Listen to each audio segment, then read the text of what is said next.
Hello everyone.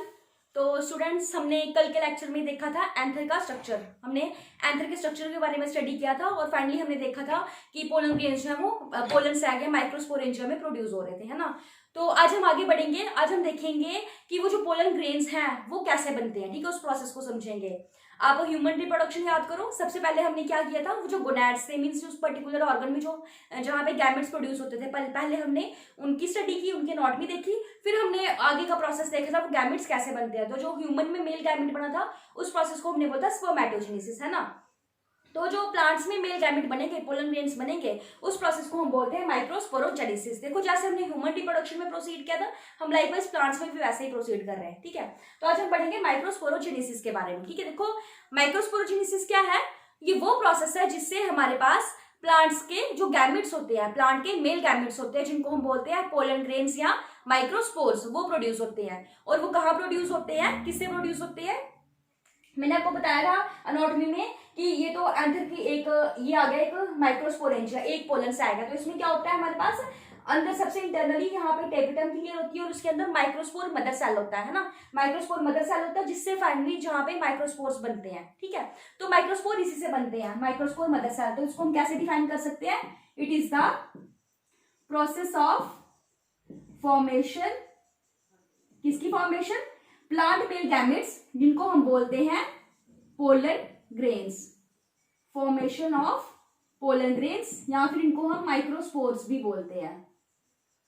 Microspores कहां से, from the microspore mother cell, ठीक है, इससे बनते हैं। अब देखो, जब हमने स्पर्मेटोजेनेसिस पढ़ी थी, हमने वहां पे भी देखा था पहले हमारे पास माइटोसिस हुई थी और फिर फाइनली मियोसिस से जो है फाइनली हमारे पास ह्यूमन मेल गैमेट बने थे, राइट। तो लाइकवाइज यहाँ पे भी हमारे पास मियोसिस ही होती है, मियोसिस। और मियोसिस को ही आप जानते हो हम क्या बोलते हैं, रिडक्शनल डिवीजन, है ना। Reductional division, by meiosis are the reductional division. तो माइक्रोस्पोरोजेनेसिस क्या है, it is the process of formation of the plant male gametes, that is microspores from the microspore mother cell। और ये प्रोसेस कैसे proceed करता है, बाय मियोसिस, ठीक है। अब हम इसी के बारे में स्टडी करेंगे। देखो, सबसे पहले हम एक माइक्रोस्पोरेंजिया की बात करें, हम एक पोलन सैक में सबसे पहले पोलन ग्रेन की फॉर्मेशन देखेंगे, ठीक है। अब यहाँ पे एंथर के स्ट्रक्चर पे आओ। देखो, ये एक पोलन सैक है, ये क्या है, this is the one pollen sac और माइक्रोस्पोरेंजिया, ठीक है। यहाँ पे हमारे पास अंदर जो लेयर है जिसको हम टेपिटम बोला था हमने, और इसके अंदर हमारे पास माइक्रोस्पोर मदर सेल्स बने थे इस तरह से, है ना। तो देखो, ये माइक्रोस्पोरेंजिया की वॉल है ना, ये माइक्रोस्पोरेंजिया की वॉल आप बोल सकते हो इस तरह से। ये जो एक स्पोरेंजिया की माइक्रोस्पोरेंजिया की वॉल है, तो इसको हम स्पोरेंजियल वॉल भी बोल सकते हैं, है ना। तो देखो, इस माइक्रोस्पोरेंजिया या स्पोरेंजियल वॉल के अंदर कितने सारे सेल्स हैं, है ना, इतने सारे सेल्स हैं यहाँ पे। तो ये जो सेल्स है ये क्या करते हैं, ये सबसे पहले माइटोसिस परफॉर्म करेंगे। क्या करेंगे, ये जो सेल्स है स्पोरेंजियल वॉल, देखो इसके अंदर हमने देखा था कितने सारे सेल्स थे, एपिडर्मिस थी, एंडोथीशियम थी, मिडल ईयर्स थी, है ना। यहाँ पे एपिडर्मिस, एंडोथीशियम, मिडल ईयर्स और फाइनली जो है माइक्रोस्पोर मदर सेल अंदर था। तो लाइकवाइज क्या होता है कि इस स्पोरेंजियल वॉल, अगर हम इस स्पोरेंजियल वॉल को कंसीडर करें, माइक्रोस्पोरेंजिया की वॉल जो है, इसके अंदर जितने भी सेल्स होंगे वो क्या करेंगे, सबसे पहले माइटोसिस कर परफॉर्म करेंगे। क्या करेंगे, माइटोसिस परफॉर्म करेंगे, ठीक है। देखो, स्पोरेंजियल वॉल के अंदर जितने भी सेल्स होंगे उनको हम बोलेंगे स्पोरोजीनियस सेल्स। क्या बोलेंगे, स्पोरोजीनियस सेल्स। माइक्रोस्पोरेंजिया की वॉल है तो क्या बोलेंगे, स्पोरेंजियल वॉल, और उसके सेल्स को बोलेंगे स्पोरेंजियोजीनियस सेल्स, ठीक है। तो क्या होता है कि ये जो स्पोरोजीनियस सेल्स हैं, स्पोरोजीनियस सेल्स में हमारे पास अबंडेंट साइटोप्लाज्म होता है, इनमें बड़े ज्यादा अमाउंट में साइटोप्लाज्म होता है और न्यूक्लियस प्रेजेंट होते हैं। तो ये जो स्पोरोजीनियस सेल्स हैं ये क्या करते हैं, माइटोसिस परफॉर्म करते हैं। सबसे पहले क्या करेंगे, माइटोसिस परफॉर्म करेंगे। और जैसे ही स्पोरोजीनियस सेल्स में माइटोसिस हुई, देखो माइटोसिस होगी तो मल्टीपल सेल्स बन जाएंगे, है ना। मल्टीपल नंबर में जब सेल्स बनेंगे तो वो वहां पे आके हमारे पास बनता है माइक्रोस्पोर मदर सेल। ये जो इस तरह से सेल बनता है हमारे पास अंदर, ये बनता है हमारे पास। फिर एक जो जितने भी सेल्स कोलेक्टिवली बनेंगे माइटोसिस के बाद वो बनते हैं माइक्रोस्पोर मदर सेल, या फिर हम इसी को माइक्रोस्पोरोसाइट भी बोलते हैं। क्या बोलते हैं, माइक्रोस्पोरोसाइट। माइक्रोस्पोरोसाइट क्या है, it is the microspore mother cell. क्या देखा हमने, जो स्पोरोजीनियस सेल्स होते हैं वो क्या है, जो माइक्रोस्पोरेंजिया की वॉल है उसके सेल्स ही जो है आगे डिवाइड कर रहे हैं, है ना। तो जो स्पोरोजिनस सेल्स है वो क्या करते हैं, सबसे पहले माइटोसिस परफॉर्म करते हैं। माइटोसिस परफॉर्म की उन्होंने, तो माइटोसिस के बाद हमारे पास जो मल्टीपल सेल्स बनेंगे उनको हम बोलते हैं माइक्रोस्पोर मदर सेल, या फिर उनको हम बोलते हैं माइक्रोस्पोरोसाइट। ठीक है, यहां तक हमारे पास आके माइक्रोस्पोर मदर सेल बन गया है। अब उसके बाद क्या होगा, उसके बाद हमारे पास मियोसिस होती है। आप स्पर्मेटोजेनेसिस याद करो, सबसे पहले हमारे पास एक प्राइमरी स्पर्मेटोसाइट बनता था ना, प्राइमरी स्पर्मेटोसाइट बनता था, उसके बाद आगे प्रोसीजर जो प्रोसीड करता था प्रोसेस। लाइकवाइज यहाँ पे हमारे पास क्या बनेगा, माइक्रोस्पोर मदर सेल या माइक्रोस्पोरोसाइट, फिर उसके बाद आगे जो है प्रोसेस होगा। वहां पे भी मियोसिस हुई थी, यहाँ पे भी मियोसिस होगी। ये सपोज हमारे पास एक माइक्रोस्पोर मदर सेल बन चुका है, this is the microspore mother cell, और इसको हम बोलेंगे माइक्रोस्पोरोसाइट। क्या बोलेंगे, माइक्रोस्पोरोसाइट। ठीक है, अब क्या होगा, इसमें सबसे पहले हमारे पास मियोसिस 1 होगी। आप जानते हो मियोसिस जो है ये 2 फेजेस में होती है, मियोसिस 2 फेजेस में होती है, मियोसिस 1 एंड मियोसिस 2, है ना। मियोसिस 1 में हमारे पास एक सेल से 2 बनते हैं, और मियोसिस 2 में फिर उसी एक सेल से फर्दर 2 सेल, तो टोटल हमारे पास मियोसिस से होल सम में 4 सेल्स बनते हैं, है ना। आपने सेल साइकिल पढ़ा होगा 11th में। तो जब देखो यहाँ पे माइक्रोस्पोर मदर सेल आ गया, मियोसिस 1 हुई, तो इस सेल के हमारे पास 2 सेल्स बन जाएंगे इस तरह से। ये हमारे पास क्या बन गए, 2 सेल्स बन गए, एक सेल से 2 सेल बन गए। ठीक है, अब क्या होगा, अब हमारे पास फर्दर मियोसिस 2 होगी। क्या होगी, मियोसिस 2।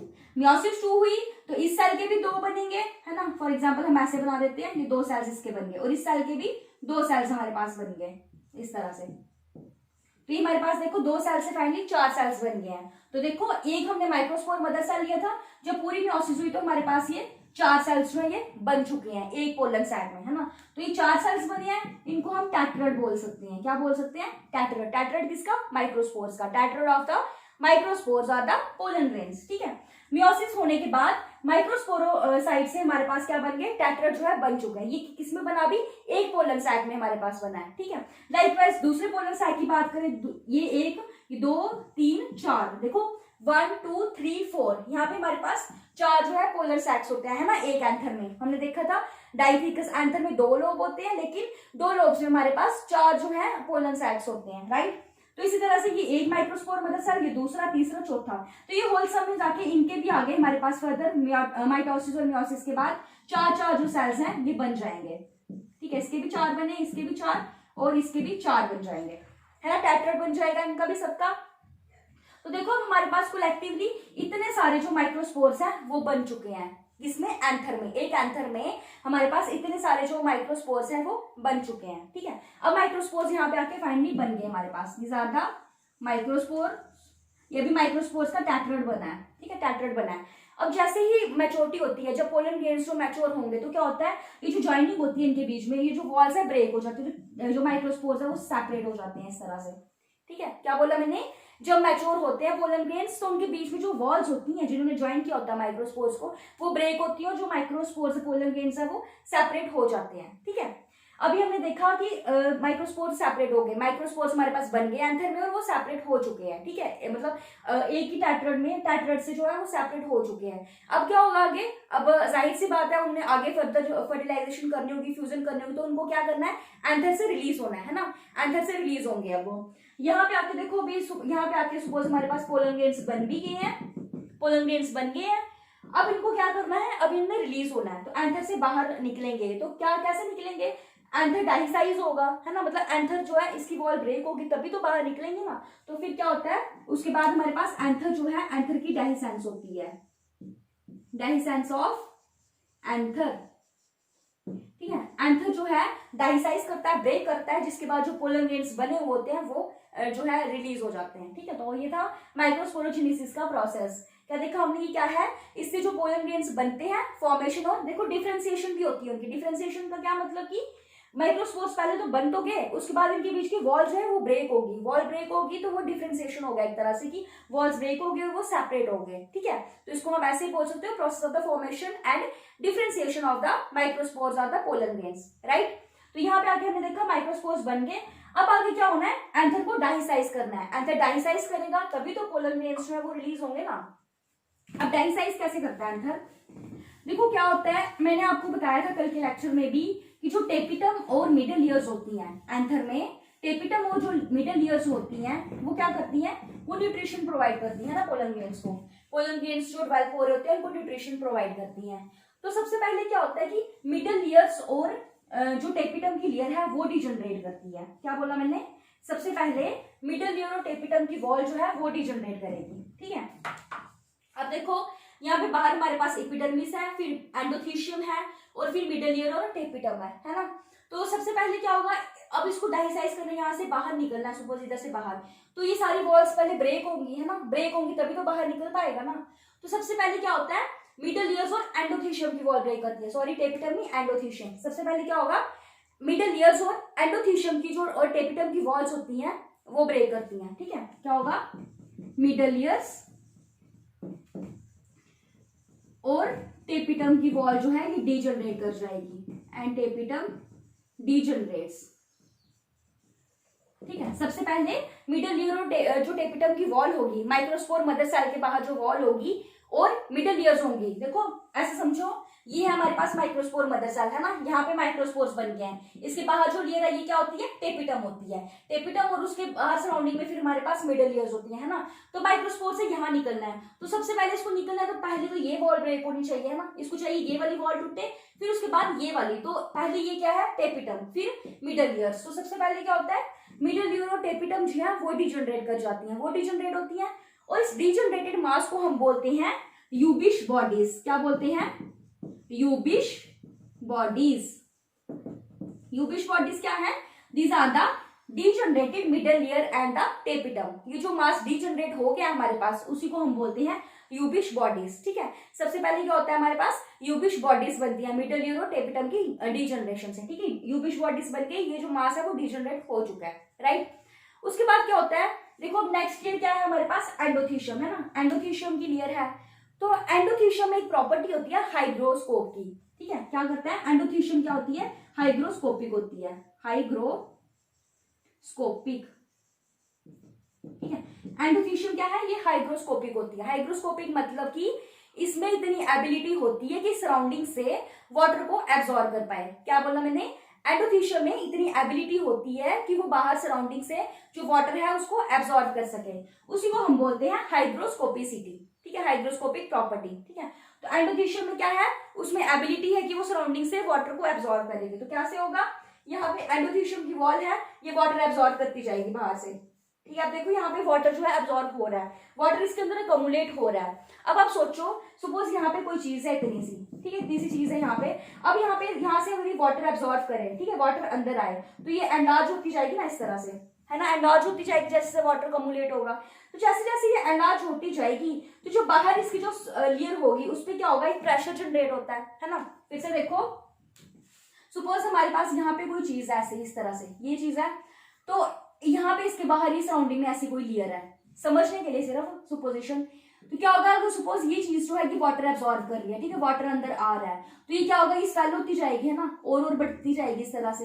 जैसे जैसे ये बढ़ती जाएगी तो इसके बाहर जो सराउंडिंग में लेयर है उस पर प्रेशर जनरेट होगा, है ना, प्रेशर आएगा तो उस पर, क्योंकि अंदर जो है अकोमुलेशन होती जा रही है। लाइकवाइज यहाँ पे भी ऐसे ही होता है, जैसे एंडोथीशियम ने वाटर एब्जॉर्ब किया, क्या बोला मैंने, जैसे ही एंडोथीशियम ने वाटर एब्जॉर्ब किया तो इस पे जो बाहर वाली लेयर है एपिडर्मिस, इस पे प्रेशर जनरेट होता है। क्या होता है, इस पे प्रेशर जनरेट होता है। जैसे ही इस पे प्रेशर जनरेट होता है तो अब देखो यहाँ पे कुछ रीजन ऐसे थे जहां पे कोई थिकनिंग नहीं थी, बिल्कुल थिन से रीजन थे, इनको हमने बोला स्टोमियम, है ना, स्टोमियम बोला, इनमें कोई थिकनिंग नहीं है। तो ये क्या करेंगे, आप सोचो, जैसे ही एपिडर्मिस पे प्रेशर जनरेट हो गया, यहाँ पे अकोमुलेशन होती गई वाटर की, वाटर बढ़ता गया, तो क्या होगा, यहाँ पे प्रेशर जनरेट होगा, पूरी लेयर पे प्रेशर जनरेट होगा। जैसे इसमें प्रेशर जनरेट होगा तो आप देखो ये बिल्कुल थिन सा पार्ट है, इसमें कोई थिकनिंग नहीं है, तो सबसे पहले ये बर्स्ट कर जाएगा, ये जो लेयर है ये ब्रेक हो जाएगी, ठीक है। जैसे ही स्टोमियम ब्रेक होता है तो एंथर जो है डाइसाइज होगा, तो यहाँ से स्टोमियम के थ्रू जो है क्या बोलते हैं, पोलन ग्रेन्स जो है वो रिलीज हो जाते हैं, ठीक है। इस तरह से जो एंथर की डाइसेंस होती है, ठीक है। फिर से सुनो क्या बोला मैंने, जैसे ही सबसे पहले तो क्या होगा, मिडल ईयर्स और टेपिटम जो है डीजनरेट करके बनाएंगी यूबिश बॉडीज, ठीक है, यूबिश बॉडीज बन गई। फिर क्या होगा कि जो एंडोथीशियम की वॉल होती है, एंडोथीशियम लेयर क्या करेगी, वाटर एब्जॉर्ब करेगी। जैसे जैसे उसने वाटर एब्जॉर्ब किया तो वो वाटर अकोमुलेट होता जाएगा ना उस सेल में, तो वो क्या करता है, उससे एपिडर्मिस के ऊपर हमारे पास प्रेशर जनरेट होता है, एपिडर्मिस पे प्रेशर जनरेट हुआ, जो इस वॉल पे प्रेशर जनरेट हुआ, ठीक है, इस वॉल पे, तो अब देखो ये रीजन बिल्कुल थिन है, बिल्कुल पतला है, लेकिन इसके ऊपर थिकनिंग है। तो सबसे पहले क्या होता है, ये वाला जो रीजन होता है ये ही ब्रेक कर जाता है, ये ब्रेक कर जाता है, स्ट्रोमियम ब्रेक कर जाएगा और बाहर जो पोलन गेन्स है वो रिलीज हो जाते हैं, ठीक है। तो इसलिए पोलन गेन्स जो है वो एंथर की डाइसेंस से रिलीज होते हैं। कहां से? स्ट्रोमियम से। सबसे पहले स्ट्रोमियम डाइसाइज होता है, ठीक है। तो ये था पूरा किसका, माइक्रोस्पोरोजेनेसिस का। हमने देखा माइक्रोस्पोर्स कहां से बने, कैसे बने, और फिर हमने फाइनली देखा कि वो रिलीज हो गए। अब अभी तक हमारे पास आ गए पोलन गेन्स जो हमारे पास रिलीज हो चुके हैं एंथर से, ठीक है। तो कल हम पढ़ेंगे इसके पोलन ग्रेन जो हमारे पास बाहर आया उसका स्ट्रक्चर देखेंगे, पोलन ग्रेन कैसा स्ट्रक्चर होता है, उसका आगे का फर्दर प्रोसेस देखेंगे। Okay, thank you.